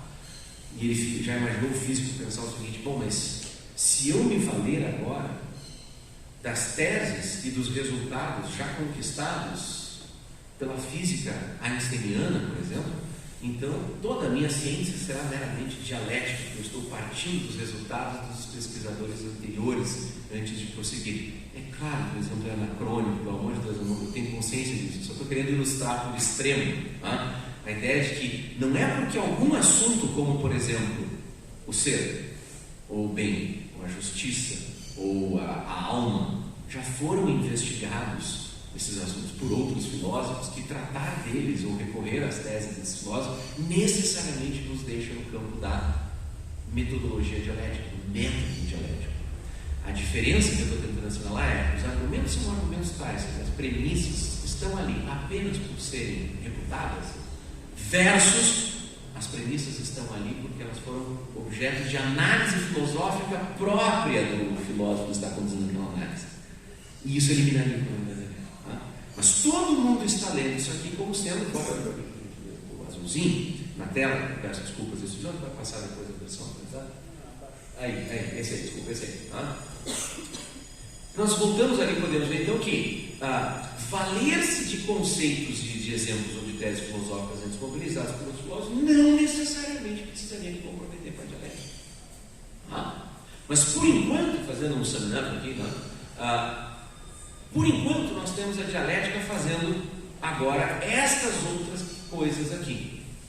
Além de que eu acabo de comentar, 2, ela serve para você reconhecer diferentes registros de precisão filosófica, e 3, ela serve para analisar os muitos significados atribuídos a um conceito ou termo. Exatamente o bloco de análise que nós fizemos até agora com as passagens da metafísica ética nicomaqueia 1.4, ética nicomaqueia 1.1 e 1.2. Por esta razão eu fiz o percurso desse modo. Tá? Claro, o resultado seria que a tarefa da dialética seria avaliar as opiniões comuns criticamente. E aí, o máximo que a dialética poderia alcançar seriam resultados negativos. É estes pontos agora, 4, 5 e 6, que eu quero comentar com vocês com base no texto 18, que é o último texto de Aristóteles que eu vou ler. Tá? É o último texto que eu vou ler, então depois vocês vão ter essa razão. Tá? Bom, chegamos agora ao texto que é considerado 1847, chegamos agora à passagem que todo mundo que diz que vai recorrer a interpretações de método em Aristóteles recorre para dizer, bom, o método em ética é claramente um método dialético. O contexto do livro 7 é um contexto bem específico. Tá? Nós não vamos discutir isso aqui agora, mas depois, mas não agora. O contexto do livro 7 da Nicomaqueia é de um livro comum, isto é, um livro que pertence à ética nicomaqueia e à ética eudêmia, e há uma grande discussão para saber se ele é originariamente da ética eudêmia e utilizado também na nicomaqueia ou o contrário. Isso diz respeito a uma série de problemas de acepção do texto de Aristóteles, de estabelecimento do próprio texto, de reconhecer qual é efetivamente a redação original, tudo mais, que a gente não vai entrar nisso agora. O fato é que lá Aristóteles começa a investigar um problema. Esse problema é o problema da acrasia. É um típico problema filosófico herdado da tradição Sócrates-Platão. O que é o conceito de acrasia? Acrasia pode ser traduzida aqui de maneira simples para a gente por fraqueza da vontade. Eu estou fazendo jus ao ambiente, né? A fraqueza da vontade. Claro, vocês vão dizer, mas vontade é um conceito que não é antigo grego, é um conceito já cristão, é um conceito que vai fincar raízes, especialmente a partir da filosofia medieval e tudo mais. Ok, mas é uma maneira boa de a gente traduzir. Eu gosto disso. Os americanos podem traduzir isso, os ingleses podem traduzir isso, sem se comprometer com questões metafísico-teológicas, porque você diz weakness of will, e não necessariamente na ideia de weakness of will, este will tem a conotação de vontade, na nossa língua neolatina, de voluntas, que já remete daí a toda a noção medieval cristã. Esse é o ponto. Como assim fraqueza da vontade? Ou fraqueza de autocontrole, né? Incapacidade de autocontrole, imagine algo assim. Suponha então que eu tenho diante de mim agora um bolo da dama. Vocês conhecem a dama? Sim, né? Tem aqueles bolos de chocolate com umas tortas maravilhosas, assim, né? São camadas e mais camadas de chocolate sobre chocolate. Vocês sabem que a combinação perfeita no doce são apenas oscilações quanto a quantos e quais tipos de chocolate você coloca, né? Sabe isso, né? Eu tenho um paladar infantil, né? Eu tenho diante de mim assim, uma torta, um bolo da dama, né? Mas ao mesmo tempo eu estou fazendo regime, eu tenho que emagrecer. Eu não posso comer um bolo da dama, porque aquilo equivale a 6 refeições num dia, assim, né? Eu não posso comer aquilo. Eu sei que eu não posso comer aquilo, mas eu vou lá e como. Se eu tiver dinheiro para pagar, não é bem o caso. Eu vou lá e como. Que fenômeno curioso é esse? Que fenômeno curioso é esse que você diz, não, eu sei que eu devo fazer A, e eu sei mesmo, não é que eu tenho uma falsa aparência, eu sei dizer proposicionalmente assim para alguém que está me ouvindo, tanto quanto vivo para mim a experiência psicológica interna de dizer que eu devo fazer A. E chega na hora que eu faço não há, alguma coisa diferente de A. Eu não me seguro e não me contenho, por exemplo, e como o doce. Ou vou ao lugar em que eu não deveria ir, ou falo aquilo que eu não deveria falar, ou faço aquilo que eu não deveria fazer em geral. Imagina, esse é o fenômeno. Sócrates tinha uma tese muito importante sobre isso. A tese era: não existe esse negócio. Se você errou e foi lá e comeu o doce, é porque você não sabia ser efetivamente contido, ser efetivamente temperante. Você não tinha esse conhecimento. E você só errou e cometeu efetivamente o erro de lá comer o bolo que não devia comer, porque você não sabia. Se sabe, não erra. Famosa proposição socrática. Né? Resumindo bastante aqui. E a ideia era que o saber vinha numa espécie de bloco entre o conhecimento intelectual propositivo e o conhecimento prático efetivamente errado. Mas o fenômeno do mundo, as coisas do mundo, como as pessoas efetivamente agem, eu sei que eu não devo dar vazão a esse desejo, eu sei que eu não devo dar vazão a esta emoção, eu sei que eu não devo realizar tal prática, eu sei, eu digo isso, eu sei escrever essa proposição, eu sei pensá-la mentalmente, eu sei viver esse estado psicológico, mas eu vou lá e faço. Esse fenômeno intriga Aristóteles, que portanto quer saber se a tese de Sócrates faz sentido ou não. Sócrates, vocês vão concordar comigo, parece contar como um exemplo de uma opinião refutada para você examinar num tratado filosófico, né? Que dava para nós, dado por Platão, mas Aristóteles estava mais próximo. Ok? É nesse contexto, querendo investigar se existe ou se não existe a tal da acracia, tá? Que é uma forma de fracasso ético, fracasso moral, aquilo que eu deveria ter aprendido e meu caráter deveria resolver, eu não resolvo, não consigo, que Aristóteles escreve estes passos aqui. Deve-se, então, assim como nos outros casos, número 1, estabelecer os fenômenos, aparências, chamar como quiser, estabelecer os fenômenos ou aparências, e, número 2, primeiro, tendo passado pelas dificuldades, tendo resolvido, tendo percorrido as dificuldades, assim, número 3, provar degnuna, preferencialmente todas as opiniões reputadas sobre essas afecções, se não todas elas, a maioria e as mais autorizadas delas, né? Entre elas aqui está subentendido para nós. Pois, se as dificuldades são resolvidas e as opiniões reputadas permanecem, número 4, terá sido suficientemente demonstrado, suficientemente demonstrado. Quando nós nos deparamos com uma passagem como essa, lá em João 7, capítulo 1, 1147, Pedro 7, tradicionalmente o que nós imaginamos é: aqui está uma clara e perfeita demonstração de como Aristóteles procede nos seus tratados filosóficos. Não só em ética, mas obviamente em ética. O que ele faz? Primeiro, estabelece os fenômenos. Fenômeno aqui pode querer dizer as coisas tal como elas se apresentam a mim pelos sentidos, os fenômenos empíricos. Eu tenho que colocar diante de mim fatos que as pessoas agem de um jeito ou de outro. Eu tenho que colocar diante dos meus olhos para a minha contemplação e consideração intelectual o fato de que os astros parecem se mover assim, ou assado, ou não se mover, ou coisas assim. Você entende? Pode querer dizer isso. Mas, muito importante,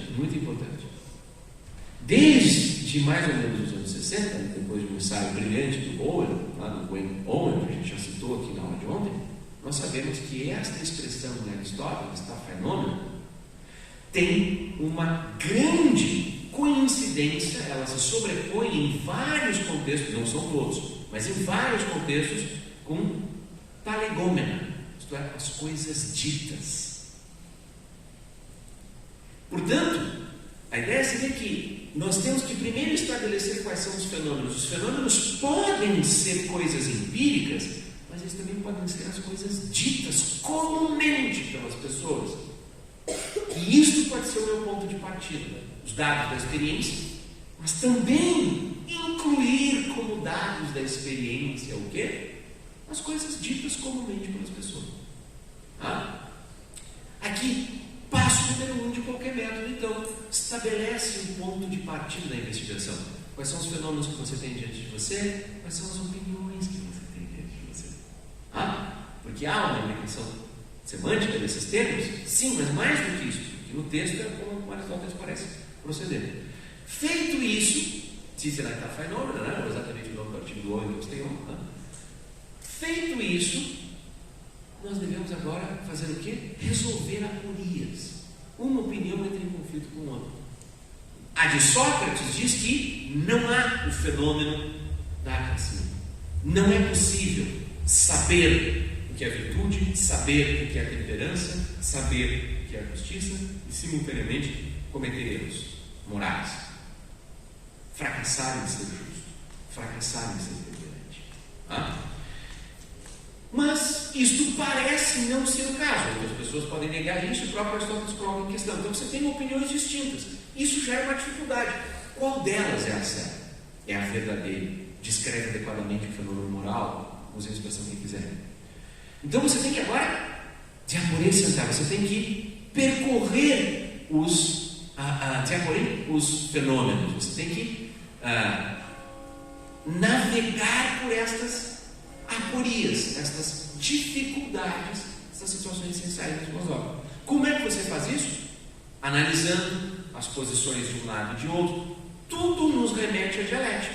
Lembra que a dialética fazia isso? A dialética pode chegar até mesmo aos primeiros princípios. Porque é possível percorrer as dificuldades, né, das posições contrárias, etc, etc, etc. E o resultado final disso é que você preferencialmente, né, se possível, maximamente, prova todas, se não todas, a maioria das opiniões. Você preserva aquelas que forem sobreviventes do processo, do procedimento de resolução de aporias. Bom, passa para mim, por favor, ali o texto sonoro. Eu disse que esse é o último texto de Aristóteles, né? Vou dar a prova do último texto citado. A passagem do Terence Irwin, grande comentarista de Aristóteles, de Platão, grande escola irlandês, foi professor por muito tempo, já aposentado. Vejam o que ele diz, né? Isso é na introdução dele, justamente, a tradução que ele tem da Ética Nicomaquia, lá da Hackett, né? 1999. Na introdução não, no comentário dessa passagem. O método da investigação ética é dialético, tal como descrito nos tópicos, em 4, também em tópicos 1.10 e também em tópicos 12. Ele parte de opiniões comuns. O que o Irwin está fazendo aqui? Ele está identificando a noção de phenomenon.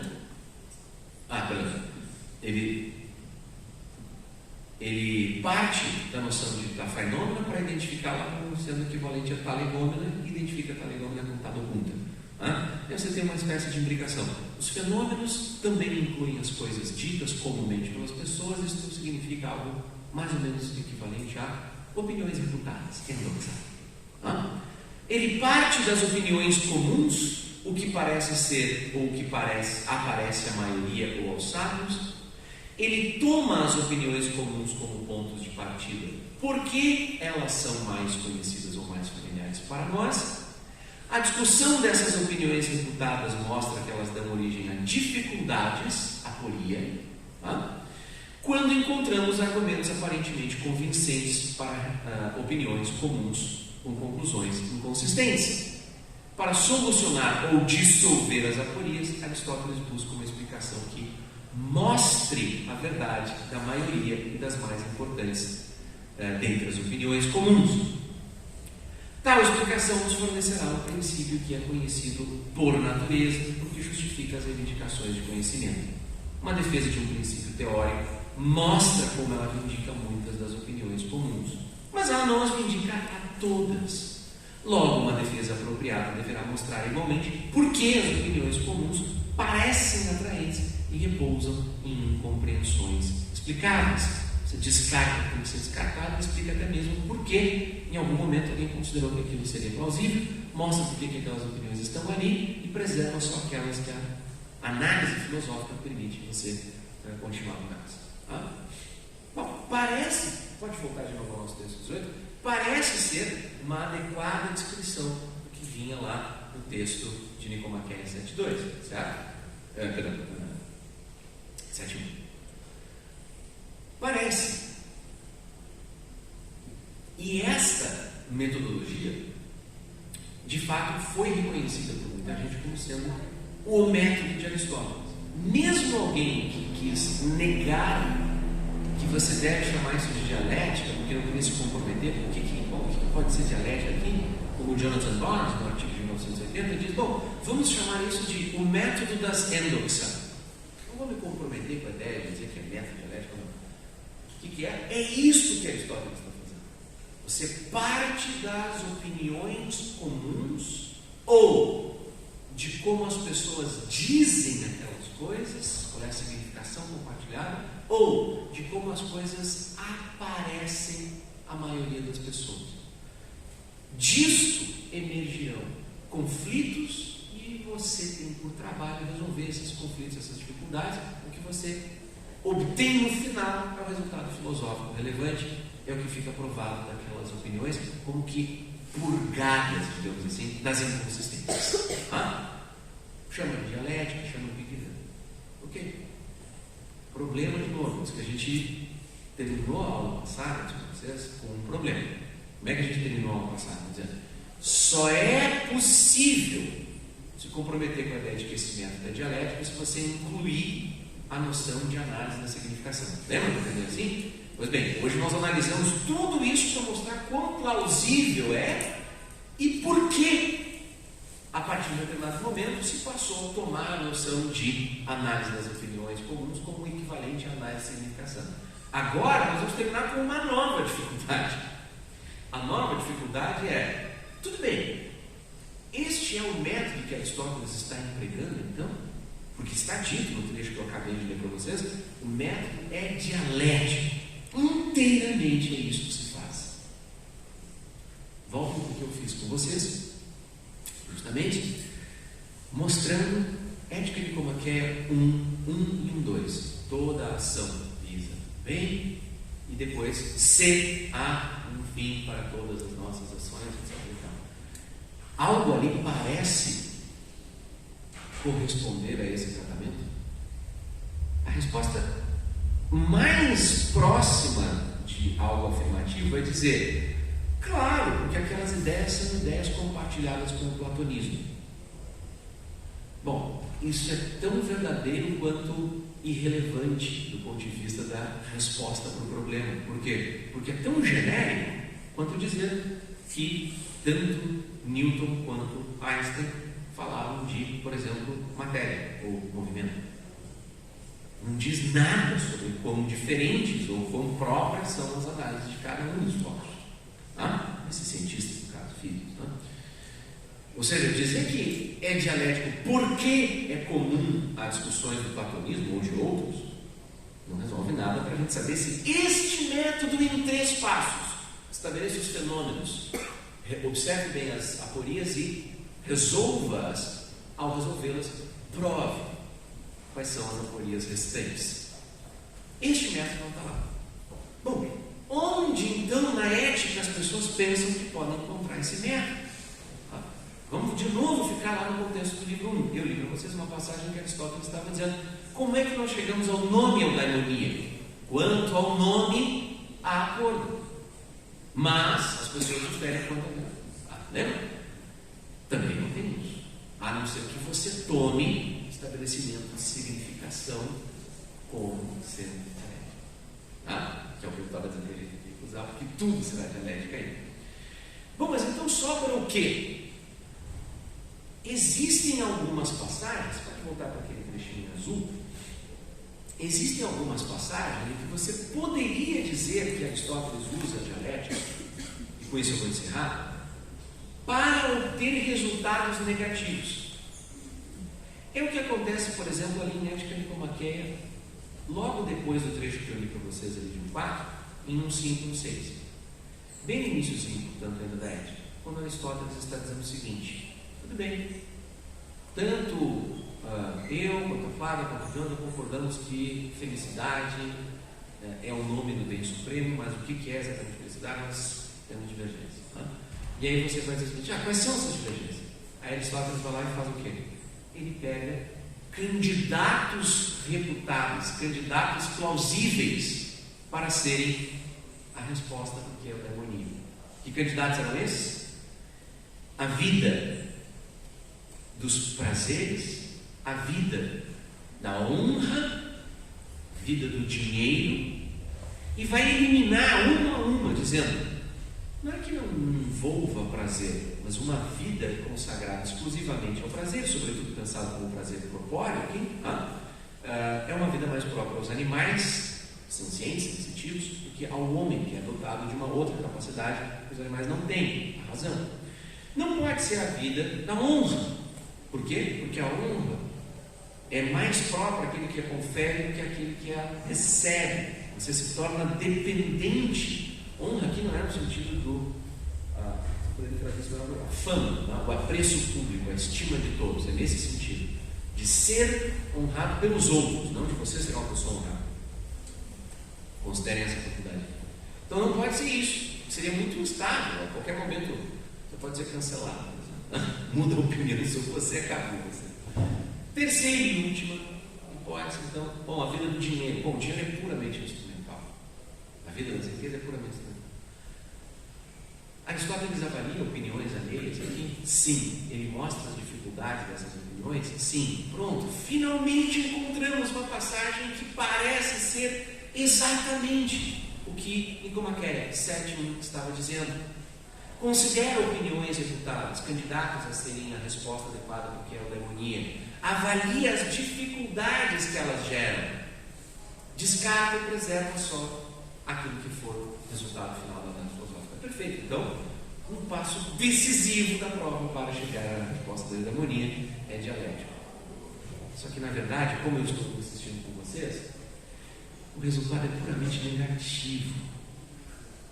Parece que quando a dialética, isso é só um exemplo, a gente teria que percorrer muito mais, mas parece que quando efetivamente Aristóteles se vale desse método, o que ele está fazendo é considerar opiniões concorrentes à sua e, com base em critérios da sua boa resposta, que ele ainda não nos deu, mas é o critério empregado para fazer análise, descartar esses candidatos, descartar essas opiniões e obter resultados negativos.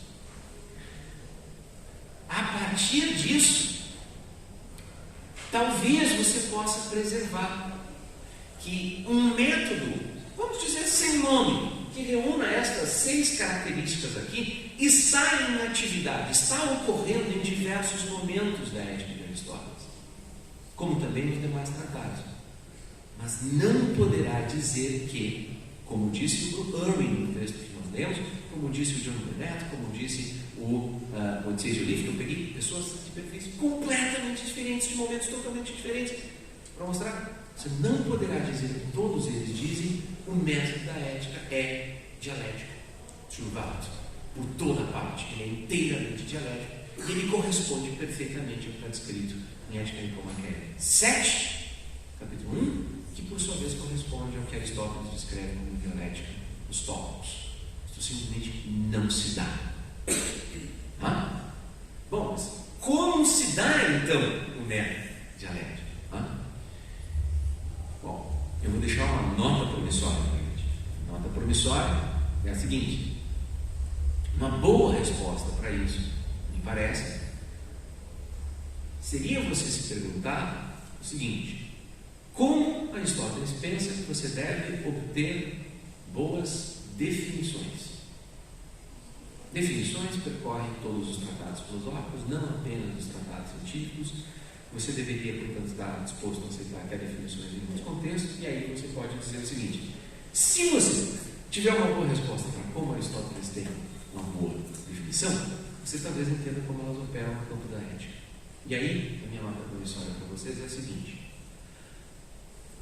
na aula 1, eu mostrei para vocês que o pessoal achava que havia um fosso, os críticos achavam que havia um fosso, um abismo entre a prescrição que Aristóteles faz de como deve ser a ciência e a prática científica.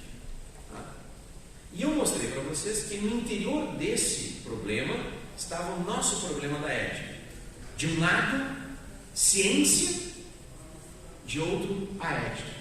A ética exigiria métodos completamente distintos para você conseguir realizar a investigação moral, que nunca poderiam corresponder aos segundos analíticos e à prescrição da ciência. Certo? Bom, qual era a maneira como os intérpretes tentaram fazer a ponte aqui, para cobrir esse abismo, a dialética resolveria tudo. O que eu mostrei para vocês aqui? É praticamente impossível obter uma compreensão coerente e unificada do que é o método dialético de Aristóteles. Ou ele se expande demais e você já não tem mais uma descrição unificada de um método dialético, ou a sua descrição é restrita e não dá conta das passagens que você tem que explicar. Ah? Nota promissória para amanhã: eu vou tentar cobrir esse abismo, oferecer bridge the gap, acabar com esse problema desse fosso, pelo caminho mais inusual, que é o que tem sido feito nos últimos 10, 15 anos por um grupo de pesquisadores que tentou encontrar nos segundos analíticos de Aristóteles, no Tratado das Definições, lá no segundo livro dos segundos analíticos, uma maneira de você ver um procedimento geral de investigação filosófica que estaria acontecendo também no livro 1. O que a gente vai ver então? Apenas algumas passagens do livro 2 dos segundos analíticos acerca do que é uma definição, e retornar ao livro 1 da ética e ver se aquilo não é um bom modelo para o que está acontecendo na ética.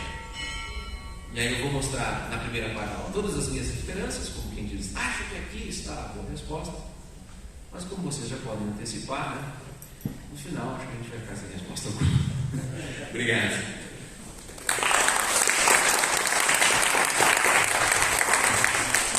Professor Eduardo, obrigado por nos trazer mais conhecimento e polemizar cada vez mais esse método, né? O método dialético em Aristóteles na ética. E agora eu passo a palavra para o professor Jonathan para ele fazer algumas considerações ou perguntas e depois para o público, se alguém quiser fazer alguma pergunta. Me ouvem bem? Eu sempre sou colocado numa posição complicada, porque ao mesmo tempo eu fico sem tempo para traçar maiores considerações e as perguntas que me surgem ou são respondidas pelo Eduardo ao longo da exposição dele, quando surge a pergunta ele responde na sequência, ou ele vem com essas promissórias que fazem com que as perguntas que realmente me importam eu tenha que fazer depois. Então, eu tenho uma pergunta, mas ela é um pouco lateral para você, e como nós temos realmente pouco tempo, e eu gosto de fazer perguntas que sejam genuínas, ou seja, aquilo que eu realmente quero saber, e não perguntas protocolares, eu vou primeiro perguntar se algum de vocês tem alguma pergunta que gostaria de fazer, porque como a minha pergunta é um pouco mais lateral, eu posso fazê-la posteriormente ou até em particular depois. Alguém quer uma questão que eu estou fazendo? Vocês não torcem, né? Vocês não estão muito, não parecem nem os meus alunos lendo o Eutifron. Não, eu achei que a exposição foi muito boa. Enquanto você está fazendo um grande mapa, não é, do problema, você ainda está no âmbito do mapeamento do problema. Eu acho que o mapeamento do problema foi muito bem feito. Não há muito. Eu não vejo problema no mapeamento do problema. Eu acho que o problema é de fato este. Veja que é um problema de 4 horas de duração, não é? Que a gente está aos poucos mapeando. Eu gostaria, agora, com um intuito estritamente pedagógico, a primeira pergunta que eu quero fazer, eu gostaria que você fosse muito sucinto, é claro que você desenvolveu isso, mas muito sucinto em descrever, em poucas palavras, veja só, parece aqueles programas de entrevista, descreva em poucas palavras qual é exatamente o grande nêmesis aqui, mas em poucas palavras, ou seja, o método dialético, porque mesmo por método dialético há uma certa flutuação na compreensão do que exatamente isso significa. Né? E esse é o seu grande nêmesis aqui. Se você pudesse fazer um brevíssimo resumo, né?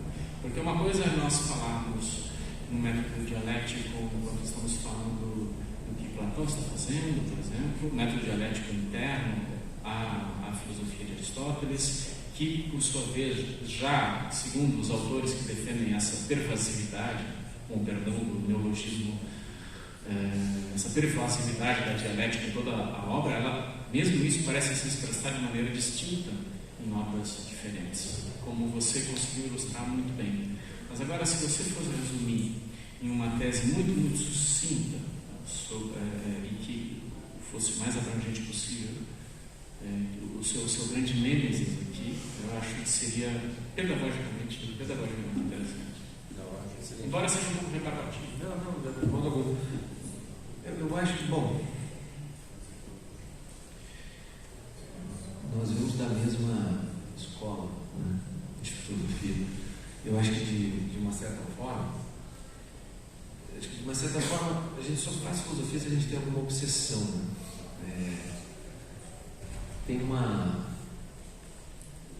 várias razões para você querer fazer filosofia. Ganhar dinheiro serve para uma delas. Então é importante você saber disso, não ter mão. A fama poderia ter sido, sei lá, até uns 60, 50 anos para trás, não mais. Nós estamos todos perdendo isso para os TikTokers, YouTubers, todo comentário. Quem vai explicar o que é o mundo? Como é que funciona a justiça? O TikTok, né? Somos humanos, mas eu acho que só um pouco isso, só uma obsessão. Então eu vou te contar a história da minha obsessão. Minha obsessão começa o seguinte: tem uma passagem, eu não vou examinar aqui, vou utilizar bem um pouquinho só no início da aula que vem, tá?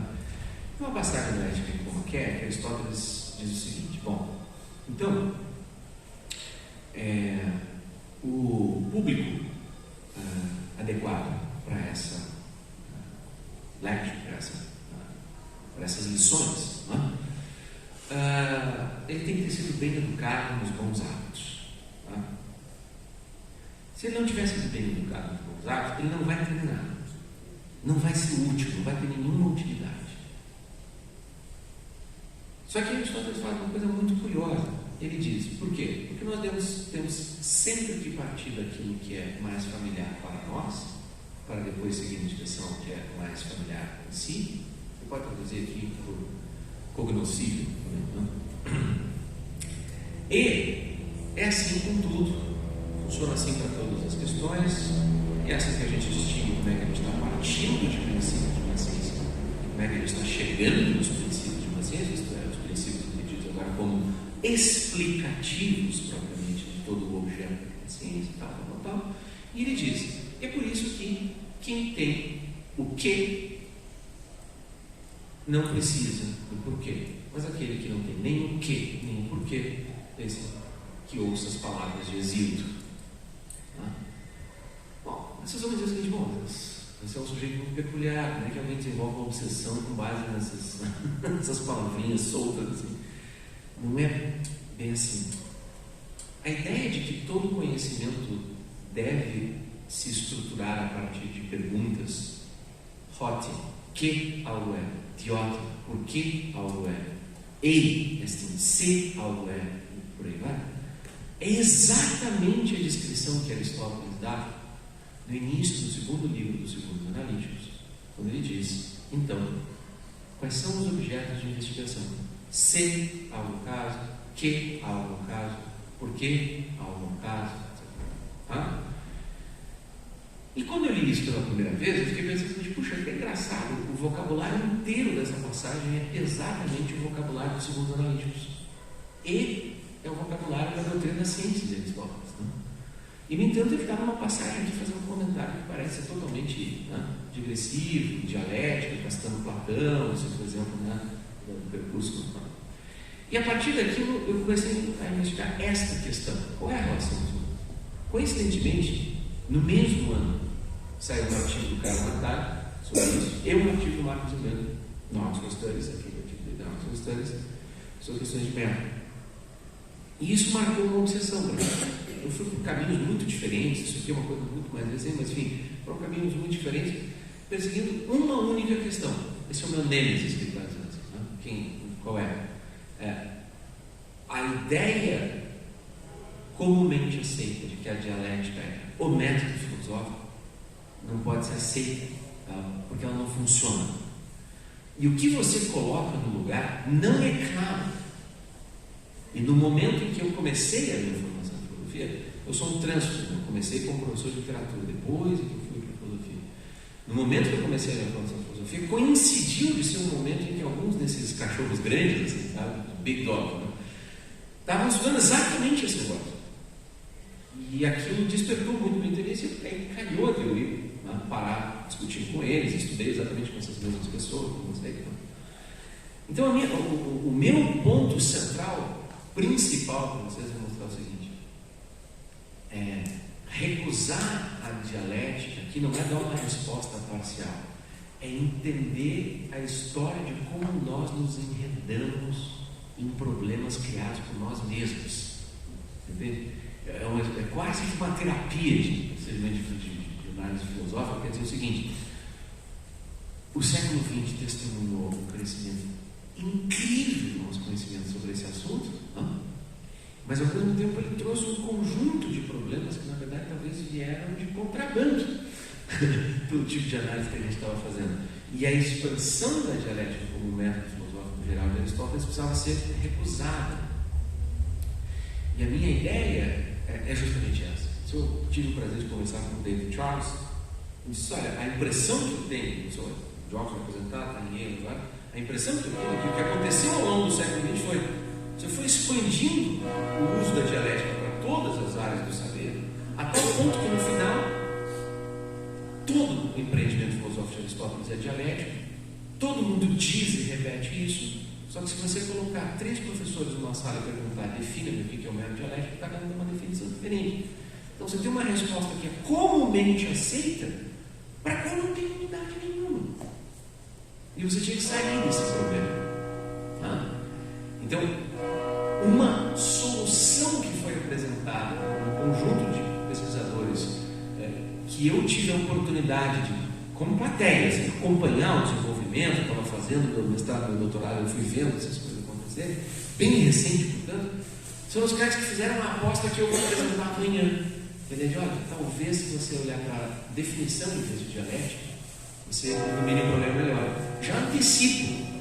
O Charles e eu nessa conversa chegamos à conclusão que a mesma coisa estava acontecendo com a definição. Se você alarga o conceito de definição para conter qualquer coisa, perde o critério. E aí aquilo que era importante lá nos segundos analíticos, que era uma noção de como você obtém definições extremamente restritas naquele contexto, se você passa a utilizar aquilo, bom, está na retórica, está na poética, está na ética, e aí qualquer frase sobre a forma TSTX, bom, né? Aí já perdeu tudo. Então, Nêmesis é isso, recusar a expansão excessiva da dialética, né? E tentar entender por que ela ocorreu. Tem coisa que a gente não vai poder comentar aqui, seja lá o que for a dialética, né?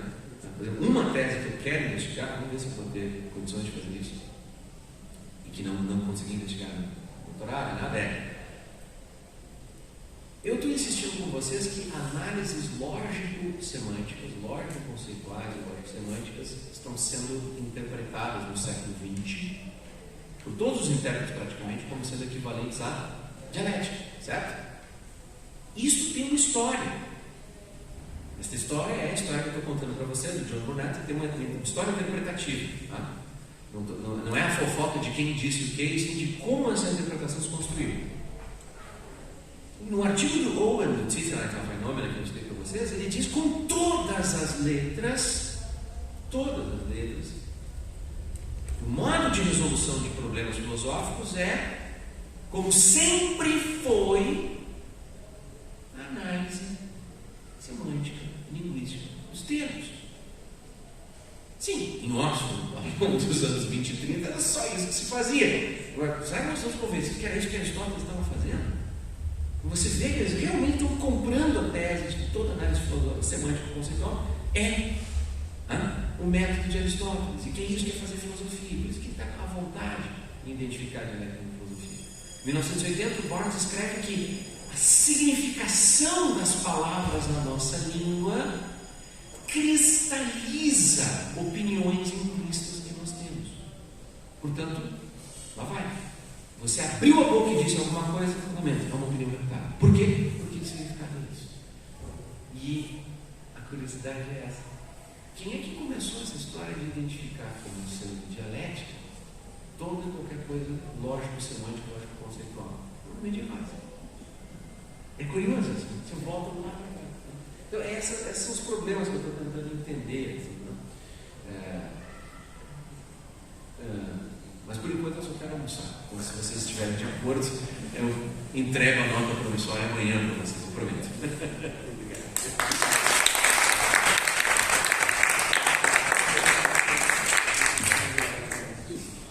Por conta do horário, a gente vai encerrar agora a nossa atividades pela manhã, dessa primeira semana acadêmica.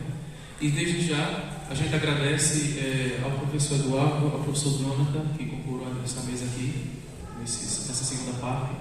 Agradecemos também ao professor Domingos Amanha, ao professor Ivo, ao professor Sérgio Ribarei, que também concorreu à mesa pela manhã.